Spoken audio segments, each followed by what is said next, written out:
الحمدللہ وکفا والصلاة والسلام علی سید الانبیاء معدن الجود والعطاء وعلی آلہ وصحبہ وبارک وسلم دائما ابدا اما بعد اعوذ باللہ من الشیطان الرجیم بسم اللہ الرحمن الرحیم بحمد اللہ تعالی کہ رب کائنات جل مجدیم کے احسان و کرم سے سب شروع ہوگا آقا سورہ زمر شیفہ کی 23 نمبر آیت شیفہ سے آگے۔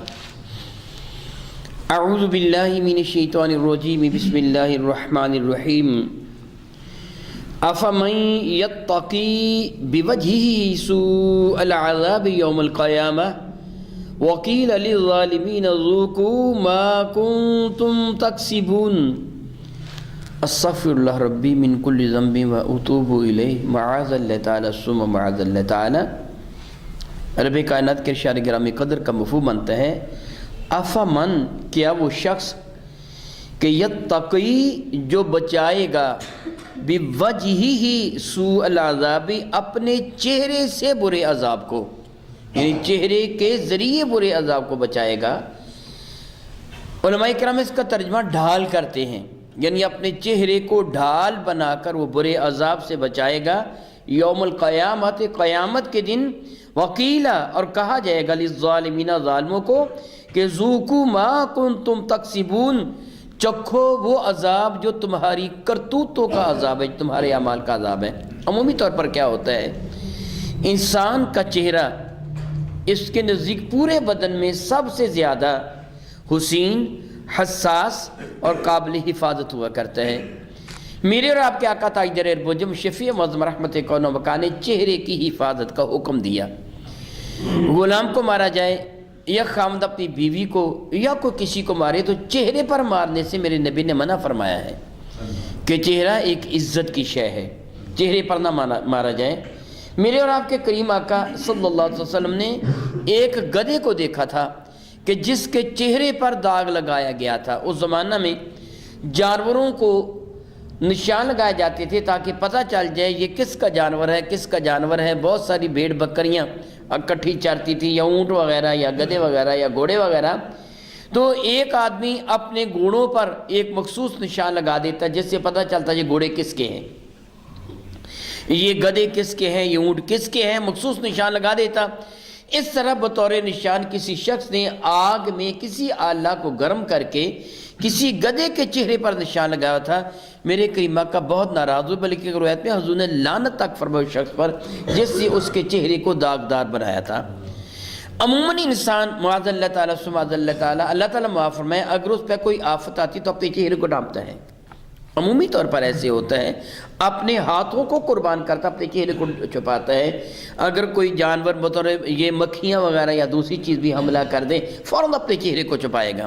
اگر کوئی بھی شے ہوگی سب سے پہلے اپنے چہرے کو چھپائے گا۔ لیکن کافر کی حالت کیا ہوگی؟ الیاذ باللہ تعالیٰ ثم الیاذ باللہ تعالیٰ۔ حدیث مبارکہ میں کہ اس کے ہاتھ پسے گردن یا پسے پشت بندھے ہوئے ہوں گے، اور جب اس کو آگ میں ڈالا جائے گا تو سامنے چہرہ ہی آئے گا، پھر چہرہ چھپا نہیں سکے گا۔ جس طرح انسان ہاتھوں سب کو ڈھال بنا کر اپنے چہرے کو چھپاتا ہے، وہ اپنے بدن کو چھپانے کے لیے اپنا چہرہ ہی آگے کرے گا، کیونکہ اس کا چہرہ ہی جلے گا نا۔ الیاذ باللہ تعالیٰ ثم الیاذ باللہ تعالیٰ۔ ایک اور روایت میں یہ ہے کہ الیاذ باللہ تعالیٰ کافر کو منہ کے بل زمین پر گرا کر اس کے ہاتھ پسے پشت بندھے ہوں گے۔ بعض اوقات آپ نے شاید ملاحظہ کیا ہوگا یا اپنے بزرگوں سے سنا ہوگا کہ کھڑا ہو کے آدمی ہاتھ پیچھے باندھ کے کھڑا ہونا، تو بزرگ اس کو منع کر دیا کرتے ہاتھ پیچھے باندھ کے کھڑا نہ ہو۔ ہاتھوں کا پیچھے باندھنا یہ مجرم کے معاذ اللہ تعالیٰ سے جرم کی دلیل ہوا کرتے ہیں، اس کے ہاتھ پسے پشت بندھے ہیں۔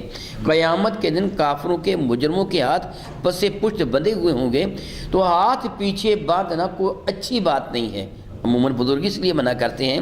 اب کافروں کے ہاتھ پسے پشت یا پسے گردن بندھے ہوں گے اور ان کو منہ کے بل گھسیٹ کر جہنم میں ڈالا جائے گا، تو معاذ اللہ زمین پر یا آگ میں ان کا منہ رگڑا جائے گا۔ اللہ تعالیٰ فرماتا ہے وہ آدمی جو اپنے چہرے کے ساتھ اپنے بدن کو عذاب سے بچائے گا اس کی حالت کیا ہوگی؟ ذرا غور کرو، چہرہ اس کا رگڑا جائے گا، اس کے چہرے پر سزا میں ہاتھ تو پیچھے ہوں گے۔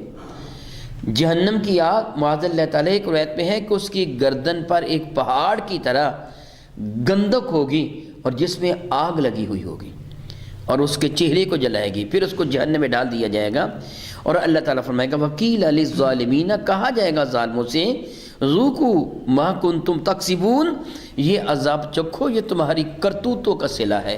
معاذ اللہ تعالیٰ ثم معاذ اللہ تعالیٰ فرماتا ہے كَذَّبَ الَّذِينَ مِن قَبْلِهِمْ فَأَتَاهُمُ الْعَذَابُ مِنْ حَيْثُ لَا يَشْعُرُونَ۔ كَذَّبَ الَّذِينَ، جھٹلایا ان لوگوں نے، انکار کیا حقائق کا، انبیاء کا انکار کیا ان لوگوں نے، کہ الذین، وہ لوگ، من قبلہم، جو ان سے پہلے تھے۔ یہ خطاب میرے کریم آقا رسول اللہ شفیع معظم رحمت کون و مکا علیہ تیسرا کو رب کائنات کی جانب سے کہ محبوب مکرم، یہ کافر جو ہے نا، جو ان سے پہلے کافر تھے، انکار انہوں نے بھی کیا تھا، وہ بھی منکر ہوئے تھے انبیاء علیہ السلام کے، تو پھر کیا ان کو صلہ ملا تھا؟ فَأَتَاهُمُ الْعَذَابُ، ان پر اللہ کا عذاب آیا تھا، من حیث لا یشعرون، جہاں سے ان کو شعور تک نہ تھا، فلاں جگہ سے عذاب آ سکتا ہے، پتہ تک نہ تھا عذاب آئے گا۔ حضرت سیدنا شعیب علیہ السلام کی قوم پر کیا عذاب آیا تھا؟ آپ نے قبل عزیز سنا کہ شدید گرمی تھی اس قوم پر، اللہ تعالیٰ نے امساک بارہ فرما دیا تھا کہ خلاق کائنات جل وعلا نے بارش کو روک دیا تھا، سورج کی دھوپ اتنی شدید تھی کہ تمادت آفتاب کی وجہ سے ان کے تہ خانے تنور کا وہ نمونہ پیش کر رہے تھے۔ تہ خانوں میں عموماً گرمی کم ہوا کرتی ہے، لیکن قوم شعیب کے تہ خانے بھی تنور کی طرح گرم ہو جایا کرتے تھے، وہ اپنے تہ خانوں میں نہیں بیٹھ سکتے تھے۔ پھر بے کائنات نے جب ان کو عذاب دینا چاہا تو کیا کیا؟ اچانک ایک بادل نمودار ہوا جو گنگور گٹھاؤں کی طرح سیاہ بادل تھا، اور بادل کا سایہ، جس کو ہم پنجابی میں جھڑ کہتے ہیں، بادل کا سایہ بہت ہی زیادہ ٹھنڈا، اور اس کے اندر خنک ہوا چل رہی تھی۔ ایک دو آدمی پہلے جو سایہ کے نیچے آئے، انہوں نے محسوس کیا کہ سایہ بڑا ہی زیادہ خنک ہے، بہت خوشگوار ہے، بہت ہی پر لطف ہے، لطیف ہے سایہ اس کا۔ ان لوگوں کو آوازیں دے دے کر بلا لیا، حتیٰ کہ سارے کا سارا شہر اس سائے کے تلے جمع ہو گیا۔ حضرت شعیب علیہ السلام کو احساس دلایا، بدبختو جسے تم سایہ سمجھ رہے ہو، یہ سایہ نہیں، یہ اللہ تعالیٰ جل وعلا کی جانب سے عذاب ہے۔ لیکن اس قوم کے لوگوں نے کہا معاذ اللہ تعالیٰ معاذ اللہ تعالیٰ، تمہاری عقل کو کچھ ہو گیا ہے، یہاں آ کے دیکھو تو صحیح، باہر آگ جل رہی ہے دھوپ میں، اور بادل کے نیچے اتنی خنک اور ٹھنڈی ہوا چل رہی ہے کہ ہمیں تو لطف ہی بہت آ رہا ہے، ہم نے تو ایسا لطف معلوم نہیں کتنے عرصے کے بعد محسوس کیا ہے، یہ کوئی عذاب نہیں ہے۔ اور پھر کیا ہوا؟ جب سارے کے سارے مجرم بلا کم وقاص اس بادل کے نیچے جمع ہو گئے تو وہ بادل نیچے آ گیا ان کے سروں کے اوپر، پھر چاروں طرف سے زمین کی طرف جھکنے لگا، حتیٰ کہ ایک خیمے کی طرح بن گیا، چاروں طرف سے وہ زمین پہ لگ گیا تھا۔ وہ سارے کے سارے لوگ اس کے اندر تھے، انہیں احساس تک نہ تھا، وہ تو خوشیاں منا رہے تھے، معلوم نہیں کیا سے کیا حرکتیں وہ کر رہے ہوں گے۔ تو آج تو ہم انجوائے کر رہے ہیں، اتنی ٹھنڈک، اتنا خوشگوار موسم، اتنا حسین منظر، یہ سب کیا ہے؟ یکا یک اس بادل کو آگ لگ گئی، ایک آدمی وہاں سے نکل کے بھاگ نہ سکا۔ رب فرماتا ہے ایسے انداز سے میں ان کو عذاب دیتا ہوں، ان کو شعور تک نہیں ہوتا کہ یہ بھی عذاب آ جائے گا۔ یہ چیز جس کو ہم اللہ کی نعمت سمجھ رہے ہیں، کیا یہی ہمارے لیے عذاب بن جائے گا؟ ارشاد گرامی قدر فرماتے ہیں فَآتَاهُمُ الْعَذَابُ مِنْ حَيْثُ لَا يَشْعُرُونَ، ان پر عذاب وہاں سے آیا جہاں سے ان کا شعور تک نہ تھا، ان کو پتہ تک نہ تھا کہ یہ چیز بھی عذاب ہو سکتا ہے، اس جانب سے بھی عذاب آ سکتا ہے، الیاذ باللہ تعالی ثم الیاذ باللہ تعالی۔ تو ارشاد گرامی قدر فرماتے ہیں فَأَذَاقَهُمُ اللَّهُ الْخِزْيَ فِي الْحَيَاةِ الدُّنْيَا، اللہ نے دنیا کی زندگی میں بھی ان کو ذلت کا عذاب چکھایا۔ معاذ اللہ تعالی ثم، کتنی قومیں تھیں کہ جن کی شکلیں بگڑ گئیں، جانوروں جیسی شکلیں بن گئیں، کتنی قومیں تھیں کہ جن پر آسمان سے سنگ باری ہوئی، الیاذ باللہ تعالیٰ تباہ و برباد کر کے رکھ دیا گیا، زمین میں دنسا دیا گیا، ہوا میں ان کو تنکوں کی طرح اڑایا گیا، جس طرح قوم عاد و ثمود کی حالت ہوئی تھی، اور زمین پر ان کو پٹک پٹک کے ہلاک کر دیا گیا، شکلیں بگاڑ دی گئیں، ذلیل کر دیا گیا ان کو۔ فَأَذَاقَهُمُ اللَّهُ الْخِزْيَ، تو اللہ نے ان کو ذلت کا عذاب چکھایا، فی الحیات الدنیا، دنیا کی زندگی میں، ولا عذاب الآخرۃ، اکبر، اور آخرت کا عذاب تو بہت بڑا عذاب ہے، بہت بڑا عذاب ہے، بہت بڑا عذاب ہے۔ دنیا کا عذاب کیا ہوگا؟ آپ کسی کو معاذ اللہ تعالیٰ عذاب دینا چاہیں، کہیں کہ میں اس کا کیما کروں گا پاؤں کی جانب سے، تھوڑا تھوڑا کر کے کاٹوں گا، آپ اس کو آخر کتنے دن کاٹ لیں گے؟ ایک دن کے اندر، آدھے دن کے اندر وہ مر جائے گا۔ آپ حصہ حصہ بھی عذاب دیں گے، ایک آدھ دن لگے گا، مر جائے گا۔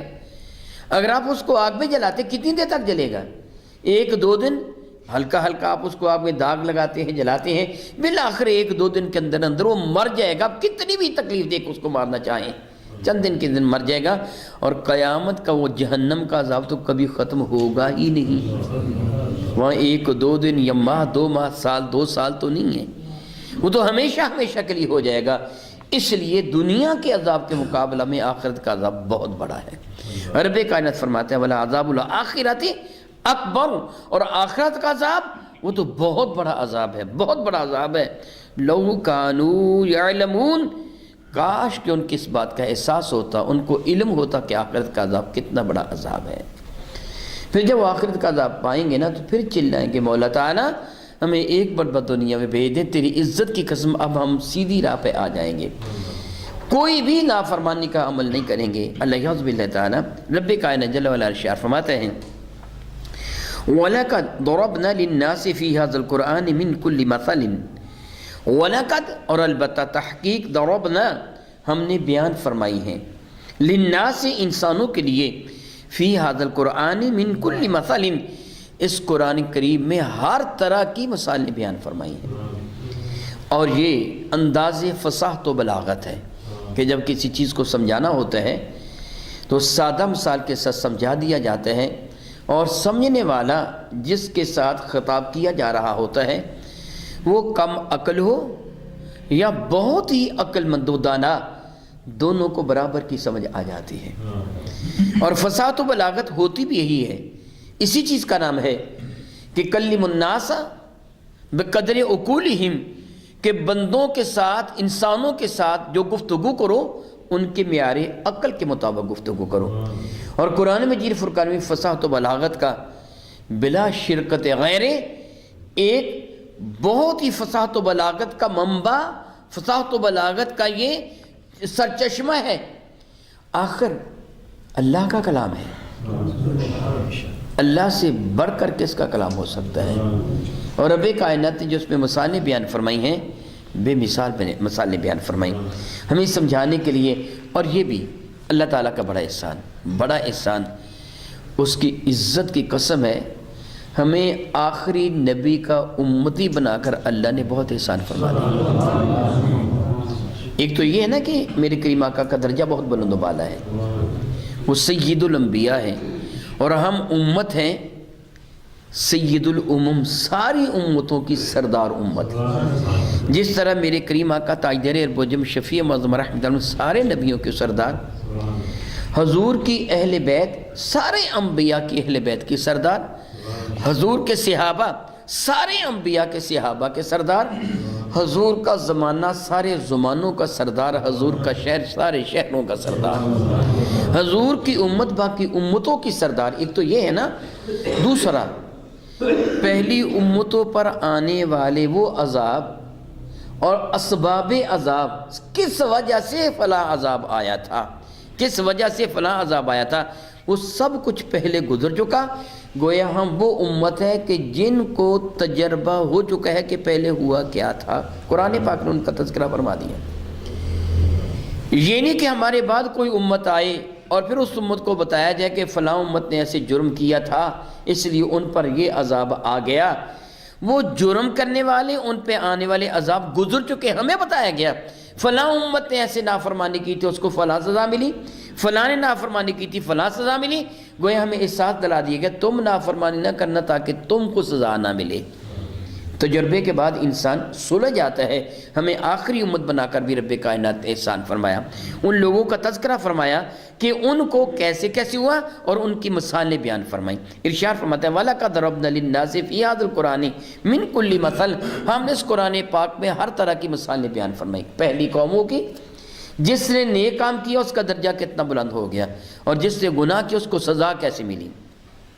فرماتے ہیں لعلہم یتذکرون، تاکہ وہ لوگ نصیحت قبول کریں۔ وہ پہلے جو قصص ہیں، وہ پہلے قصص اور واقعات، وہ اخبار، وہ خبریں جو زمانے گزشتہ سے تعلق رکھتی ہیں کہ جس قوم نے اپنے نبی کے ساتھ معاذ اللہ تعالیٰ معاذ اللہ تعالیٰ نازیبا سلوک کیا، اس قوم پر پھر اللہ کا عذاب کیسے آیا۔ پہلی قومیں، ان کے انبیاء کا تذکرہ، ان کو ملنے والی جزا یا سزا، ماننے والوں کو کس طرح اللہ تعالیٰ نے بلند ترین مراتب سے نوازا، اور انکار کرنے والوں کو کیسے عذاب سے اللہ تعالیٰ نے دوچار کیا۔ یہ واقعات، یہ قصص و حالات قرآن پاک میں جا بجا بیان فرمائے گئے، لعلہم یتذکرون، تاکہ لوگ نصیحت قبول کر لیں کہ ہم کیسے بنیں گے۔ ربی کی اشارہ فرماتے ہیں قرآناً عربیاً غیر ذی عوج، سبحان اللہ و بحمدہ۔ قرآناً، یہ بار بار پڑھی جانے والی کتاب، یہ قرآن عظیم، عربیاً، یہ فصیح عربی زبان میں ہے، جو دوسری زبانوں کی ماں ہے، ام اللسان ہے، دوسری زبانوں کی ماں۔ فصاحت و بلاغت کے اعتبار سے عربی زبان اتنی بلندی پر ہے، اتنی بلندی پر ہے کہ اہل عرب اپنے سوا باقیوں کو عجمی یعنی گنگے سمجھتے تھے کہ اصل زبان تو ہے ہی عربی زبان۔ اور پھر یہ وہ زبان ہے کہ جو اہل جنت کی زبان، وہ زبان ہے کہ مرنے کے بعد کوئی انسان خواہ دنیا کی کسی بھی زبان لینگویج سے تعلق رکھتا ہو، اس کی کوئی بھی لغت ہو، کوئی بھی لینگویج ہو، مرتے ہی اس کی گفتگو عربی میں شروع ہو جاتی ہے۔ مر ربو کا ما دینو کا سوال اس سے عربی میں کیے جاتے ہیں، اور جواب وہ عربی میں ہی دیتا ہے۔ وہ اس طرح عربی کو جان رہا ہوتا ہے جس طرح وہ اپنی مادری زبان کو سمجھ رہا ہوتا ہے۔ اہل جنت جنت میں جائیں گے، سارے کے سارے عربی بولیں گے، سمجھیں گے، بلکہ جہنمی بھی جو فرشتوں سے گفتگو کریں گے یا فرشتے ان کا حساب لیں گے، سارے کے سارے عربی اس طرح بولیں گے جس طرح ان کی مادری زبان ہی عربی ہے۔ یہی وجہ ہے کہ میرے نبی کی زبان بھی عربی ہے۔ عرب کائنات ہے جو میرے نبی کی زبان عربی بنا دی کہ پوری کائنات کی پھر آخر میں زبان عربی ہی ہوگی۔ اور قرآن کریم کو رب کائنات فرماتا ہے کہ قرآن عربیًا، یہ قرآن مجید فرقان عربی میں ہے، غیر ذی عوج، اس میں کوئی ٹیڑھا پن نہیں ہے، کوئی کجی نہیں ہے، کوئی خامی نہیں ہے، کوئی عیب نہیں ہے، کوئی نقص نہیں ہے، کوئی غلطی نہیں ہے۔ یہ قرآن کریم ہر اعتبار سے حق ہے، اس میں ٹیڑھا پن ممکن ہی نہیں ہے۔ میں اگر کوئی کتاب تصنیف کروں، کوئی اور کتاب تصنیف کرے، اس پہ غلطیاں ہو سکتی ہیں، مجھے احساس دلایا جائے گا یہ جملہ جو تم نے لکھا ہے اس کا مفہوم صحیح نہیں، اس کو چینج کرو، مجھے وہ جملہ چینج کرنا ہوگا۔ بار بار پھر کچھ عرصے کے بعد مجھے پتہ چلے گا فلاں بھی غلطی رہے گی، میں ترمیم کروں گا۔ قرآن تو رب کا کلام ہے، یہ تو اللہ کی صفت ہے، اللہ کا کلام ہے، بھلا اس میں کیسے ٹیڑھا پن ہو سکتا ہے؟ میرا علم، آپ کا علم، سب کا علم ناقص ہے، میرے رب کا علم کامل ہے، اس کی نقص کی نسبت کرنا کفر ہے، کیونکہ اس کا کلام ہے، اس لیے اس میں ٹیڑھا پن ممکن نہیں ہے۔ لعلہم یتقون، یہ اس لیے لوگ تقوی اختیار کریں۔ اب رب کائنات جل وعلا ایک خوبصورت مثال بیان فرما رہا ہے، فرماتے ہیں ضرب اللہ مثلا، رب کائنات ایک مثال بیان فرما رہا ہے۔ مثالیں دے دے کر سمجھانا اللہ تعالیٰ کی بھی سنت ہے اور اللہ تعالیٰ کے نبی کی بھی سنت ہے، لیکن ایک بات ہمیشہ کے لیے ذہن نشین کر لیجئے، مثال ممثل علیہ پہ پوری 100% پورا نہیں اترا کرتی۔ مثال ہے ممثل علیہ پر جس کی مثال دی گئی ہے اس پر وہ ہر اعتبار سے پوری نہیں اترا کرتی۔ اس کی کسی ایک صفت کو جس سے مثال دی جا رہی ہے اس کی کسی ایک صفت کے ساتھ تشبیہ دی جاتی ہے، جس طرح زید کل اسدی، زید شیر کی مانند ہے۔ معاذ اللہ اس کا یہ مانند ہے کہ زید 4 ٹانگوں پر چلتا ہے، زید ایک درندہ ہے، زید کی لمبی ساری دم ہے، زید جنگل میں رہتے ہیں، ماں بہن بیٹی اس کا کوئی لحاظ نہیں رکھتا. انسان کو اللہ نے اشرف المخلوقات بنایا ہے، اس کی عظمت کی دلیل دینا ہوگی تو اعلیٰ سے دینا چاہیے. جانور تو انسان کے برابر ہو ہی نہیں سکتا. تو مثال دی جا رہی ہے زید کی، یعنی کسی ایک شخص کی. زید ایک فرضی نام، حقیقی نہیں، فرضی نام. فرضی نام ایک شخص کی مثال دی جا رہی ہے اور بتانا اس کی عزت ہے، بتانا اس کی عظمت ہے، اور ظاہر کرنا اس کی بہادری ہے کہ وہ بڑا بہادر ہے. کہا جاتا ہے وہ تو شیر کی طرح ہے فلاں. اس پہ صرف اور صرف شیر کی صفت بہادری سے تشبیہ دی گئی ہے، باقی نہیں. وگرنہ انسان اعلیٰ ہے درندے کے مقابلہ میں. جب مثال دی جاتی ہے نا تو پوری کی پوری اس پر فٹ نہیں آیا کرتی. رب کائنات جل وعلا ایک مثال ذکر فرما رہا ہے، یہ مثال سماعت فرمائیے. میں نے یہ پہلے وضاحت اس لیے کی ہے کہ اس مثال کے اندر میں کچھ باتیں عرض کروں گا. رب کریم فرماتے ہیں ضرب اللہ مثلا، اللہ تعالیٰ ایک مثال بیان فرماتا ہے، رجلاً ایک ایسے آدمی کی، فیہ شرکاء اس میں کئی شریک ہیں، اور سارے کیسے ہیں؟ متشاکسون بڑے تند خو غصے والے. شکسا غصہ کرنا، تند خو ہونا، ابسا پیشانی پہ تیوڑیوں کا آ جانا، بڑا غصے والا ہونا.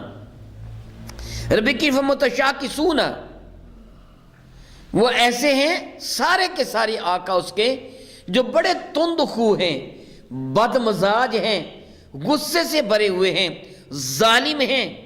ورجلاً ایک غلام ہے، سلم لرجل وہ ایک صرف اور صرف ایک آدمی کا غلام ہے جو بڑا کریم آقا ہے. اب مثال سمجھیے، میں سادہ سے لفظوں میں آپ کو مثال دے کے سمجھاتا ہوں.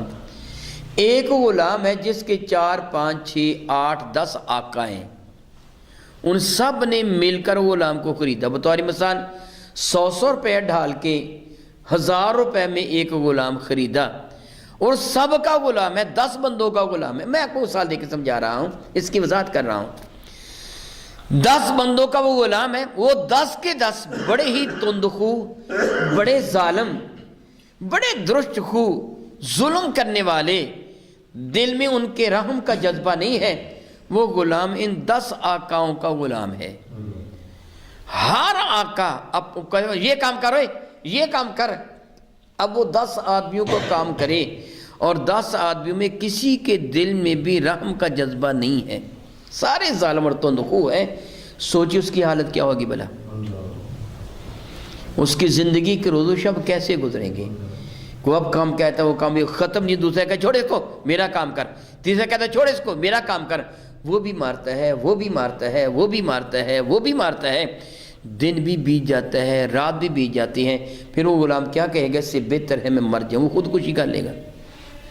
اتنے آدمیوں کا غلام ہونا اس کے لیے بہت بڑا عیب اور بہت بڑی مصیبت ہوگی. اس کے مقابلہ میں وَرَجُلًا سَلَمَ لِرَجُلٍ ایک آدمی ہے جو سارے کا سارا صرف ایک آدمی کا غلام ہے، کسی دوسرے کا اس پر کوئی حکم نہیں چلتا. وہ آدمی بڑا کریم ہے. ان میں اعلیٰ کون ہے؟ آپ بتائیے والا. جو ایک آدمی کا غلام ہے وہ اعلیٰ ہے، جو 10 بندوں کا غلام ہے وہ اعلیٰ ہے. ایک آدمی کا غلام جو ہے وہ اعلیٰ ہے. رب کی فرماتا ہے حل یستویان مثلا، کیا یہ دونوں برابر ہو سکتے ہیں؟ جواب کیا ہوگا؟ کبھی بھی نہیں. یہ دونوں کبھی بھی برابر نہیں ہو سکتے. رب کائنات نے ہماری عقل کے معیار کے مطابق مثال دی ہے، وگرنہ رب کی مثال نہیں دی جا سکتی. وہ مالک اس نے مثال دی ہے. میں نے پہلے کہا نا کہ انسانوں کے ساتھ کلام ان کے معیار عقل کے مطابق کیا جاتا ہے، کیونکہ ہماری عقل ناقص ہے، ہم سمجھ نہیں سکتے. یہ مثال جو دی گئی ہے کہ ایک غلام ہے 10 آدمیوں کا، وہ 10 کے 10 تندخو ہیں، ایک غلام ہے صرف ایک کا، وہ آقا بھی بڑا کریم ہے. پھر یہی اعلیٰ ہوا نا. تو بتایا گیا ہے تم ایک رب کو چھوڑ کر کتنے بعد بنیاد باطل کو پوج رہے ہو. بتاؤ پھر اعلیٰ کون ہے؟ اعلیٰ کون ہے؟ اگرچہ 100% اس مثال کو نہیں کہا جا سکتا کہ جی ایسے ایسے، وہ جن کو پوجا جا رہا ہے ان کے پاس اختیار ہے ہی نہیں. جن کو پوجا جا رہا ہے بت، ان کے پاس کیا اختیار ہے کہ وہ اپنے اس غلام پر کوئی حکم چلا سکے، اپنے بندے پر حکم چلا سکیں، ممکن نہیں ہے۔ اور یہاں دیکھیں رب کائنات جل وعلا جو ارشاد فرماتے ہیں کہ ایک آدمی ہے، ایک کا غلام، ایک ہے کئیوں کا غلام، حقیقتاً میں تو ان کا غلام وہ ہے ہی نہیں ہے، ان کا بندہ تو نہیں ہے، وہ تو ہیں ہی جھوٹے، وہ بھی جہنم میں جائیں گے، یہ بھی جہنم میں جائے گا۔ لیکن ایک عام آدمی کو سمجھانے کے لیے یہ بڑی ہی پیاری مثال کہ ایک آدمی کئی کو ماننے والا، ایک آدمی جو صرف اپنے رب کو ماننے والا، پھر اعلیٰ کون ہوگا؟ یقین وہی ہے جو اپنے رب کو ماننے والا ہے۔ تو جب تجھے یہ عقل آ جائے پھر کہے الحمدللہ مولا ساری خوبیاں تیرے لیے، میں تیرا شکر ادا کرتا ہوں کہ تو نے مجھ کو اپنا بندہ بنایا، غیروں کا بندہ نہیں بنایا۔ یاد رکھیے لفظ غلام عربی زبان کا لفظ ہے، اردو میں بھی لفظ غلام استعمال کیا جاتا ہے، عربی میں اس کے لفظ عبد استعمال کیا جاتا ہے۔ اور یہ عبد کبھی عرف میں ہے، مجاز میں، اور کبھی حقیقت میں۔ جب اللہ تعالیٰ جل وعلا کی جانب کوئی بندہ اپنی نسبت پہ حیثیت عبد کرتا ہے تو معنی عبادت کرنے والا ہوتا ہے، ایاک نعبد، ہم تیری عبادت کرتے ہیں۔ اور کبھی عبد کا معنی نوکر، غلام ہوا کرتا ہے، جس طرح حضور سید کون و مکان کے دادا محترم کا نام کیا ہے؟ عبد المطلب، مطلب کا غلام۔ مطلب ان کے چچا تھے، شیبۃ الحمد ان کا نام تھا، کیونکہ پرورش چچا نے کی تھی تو انہوں نے اپنے آپ کو چچا کا غلام کہلوانا ہی پسند کیا، عبد المطلب چچا کا غلام۔ اور میرے اور آپ کے کریم آقا تاجدار بوجم شفیع معظم رحمت کون و مکان علیہ تو ثنا کے صحابہ کرام اس بات پر فخر محسوس کیا کرتے، جس طرح حضرت علی سے سوال کیا گیا تھا کہ تمہارا رسول اللہ سے نسبت کیا ہے، آپ نے فرمایا تھا انا عبد من عبید محمد صلی اللہ علیہ وسلم، میں عبد ہوں، میں غلام ہوں، من عبید، عبید تصغیر کا صیغہ ہے، چھوٹا، میں حضور کے غلاموں میں ایک چھوٹا سا غلام ہوں۔ انا عبد من عبید محمد، میں حضور کے غلاموں میں ایک ادنا سا غلام ہوں، چھوٹا سا غلام ہوں۔ تو صحابہ کرام اس بات پر فخر کرتے، جس طرح حضرت سیدہ صفینہ رضی اللہ تعالی عنہ، ان کو شیر نے جب گھیرا تھا تو آپ نے یہ کیا فرمایا تھا؟ یا ابوالحارث انا مولا رسول اللہ، مولا بھی غلام کو کہتے ہیں، اے ابوالحارث یاد رکھ میں رسول اللہ کا غلام ہوں، حضور کا نوکر ہوں۔ تو صحابہ کرام اپنے آپ کو حضور کا نوکر کہلوانے میں، غلام کہلوانے میں فخر کرتے تھے۔ آج ہم غلام کے ساتھ نام رکھتے ہیں، جس طرح غلام رسول، غلام نبی۔ عربی میں لفظ غلام بیٹے کے لیے بھی استعمال ہوتا ہے، جس طرح حضرت سیدنا جبریل امین حضرت سیدہ مریم کے پاس تشریف لائے تھے اور آپ نے یہ کہا تھا انما انا رسول ربک، میں تیرے رب کا بھیجا ہوا ہوں، لأہبا لکی غلامن زکیہ، تاکہ میں تجھے ایک نہایت ہی پاکیزہ بیٹا دے جاؤں۔ تو غلام کا معنی کیا بنا؟ بیٹا۔ ان معنی میں اگر کوئی اپنے آپ کو غلام رسول کہتا ہے تو معنی کیا بنے گا؟ رسول اللہ کا روحانی بیٹا۔ معنی کیا بنے گا؟ رسول اللہ کا روحانی بیٹا۔ تو اگر کوئی اپنے آپ کو غلام اللہ کہے گا ان معنی میں، پھر کیا بنے گا؟ معاذ اللہ تعالیٰ، کتنا بڑا گناہ ہو جائے گا۔ اس لیے عرف میں جو چیز مشہور ہوتی ہے نا، اسی اعتبار سے کہا جاتا ہے۔ تو میں کہہ رہا تھا رب کریم فرماتے ہیں کہ ایک آدمی کئی ایک کا غلام نوکر ہے، اور ایک آدمی صرف ایک کا غلام نوکر، وہ ان میں بہتر کون ہے؟ وہ جو ایک ہے۔ فرماتے ہیں اگر تجھے سمجھ آ گئی نا، پھر کہہ الحمدللہ، سب کہیے الحمدللہ تعالی، الحمدللہ تعالی، مولا تیرا کتنا کرم ہے کہ تو نے ہمیں اپنا بندہ بنایا ہے، تو نے ہمیں اپنا بندہ بنایا، ہمیں معاذ اللہ تعالی ان شیطانوں کا ساتھی نہیں بنایا، تو نے کرم کیا۔ رب کریم فرماتے ہیں بل اکثرہم لا یعلمون، بلکہ اکثر لوگ ایسے ہیں جو اس حقیقت کو جانتے نہیں ہیں، جو اس کو مانتے نہیں، اس کا علم نہیں رکھتے ہیں۔ اللہ اکبر، اللہ اکبر۔ دراصل بات یہ ہے کہ واللہ یہدی من یشاء الی صراط مستقیم، اللہ تعالیٰ جسے چاہتا ہے اسے صراط مستقیم کی ہدایت عطا فرما دیتا ہے، جسے چاہتا ہے اس کو صراط مستقیم کی دولت سے سرفراز فرما دیتا ہے۔ شکر ادا کیا کیجئے، رب کائنات تیرا کرم ہے کہ تو نے ہم کو ایمان کی دولت عطا فرمائی۔ او کما قال اللہ تبارک و تعالی، واللہ تعالی اعلم باسرار کتابہ۔